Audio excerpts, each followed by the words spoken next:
প্রিয় দর্শক, আসসালামু আলাইকুম। দর্শক, আপনাদের প্রীতি ও শুভেচ্ছা জানিয়ে শুরু করছি আমাদের আজকের প্রতিবেদন। তো দর্শক, আজকে আমরা এক অসহায় মেয়ের জীবনের গল্প তুলে ধরব, যার নাম হচ্ছে জ্যোৎস্না।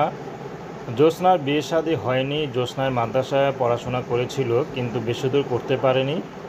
তো কারণ তাদের অনেক জমি, কয়েক বিঘা জমি। তো তার কোনো ভাই বোন নাই। তো জ্যোৎস্না একাই। তো তার মা আছে, কিন্তু বর্তমানে তার বাবা নেই।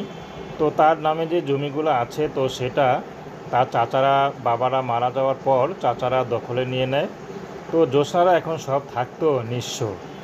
তো জ্যোৎস্নার বিয়ে শাদী করবে, বিয়ে শাদী হচ্ছে না। তো জ্যোৎস্নার মা জ্যোৎস্নার চাচার কাছে গিয়েছিল যে অন্তত জ্যোৎস্নার বিয়েতে যাতে কোনো খরচ দেয়, কারণ টাকার জন্য জ্যোৎস্নাকে বিয়ে দিতে পারছে না। কিন্তু সেটা দিত তারা নারাজ।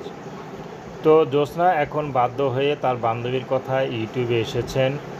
যদি ভালো একটা মানুষ পায়, সে যদি জ্যোৎস্নাকে বিয়ে করতে চায়, সে মানুষটি যেমনই হোক হোক বিবাহিত, বয়স্ক, তাতে কোনো সমস্যা নেই।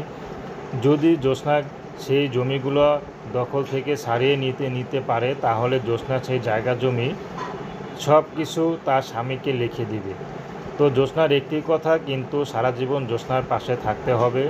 তাহলে জ্যোৎস্না তার সেই জমি জায়গা নিজের নামে যা আছে তার স্বামীর কাছে লিখে দিতে বাধ্য। তো জ্যোৎস্না চাচ্ছে এখন ভালো একটা মানুষ, তার কোনো কিছু না থাকলেও হবে। তো দর্শক, এ ছিল জ্যোৎস্নার জীবনের সংক্ষিপ্ত জীবন কাহিনী। প্রেম, ভালোবাসা, সাহায্য, সহযোগিতা, বিয়ে শাদী করা একান্ত আপনাদের ব্যক্তিগত ব্যাপার। আসুন আমরা ৫ ওয়াক্ত নামাজ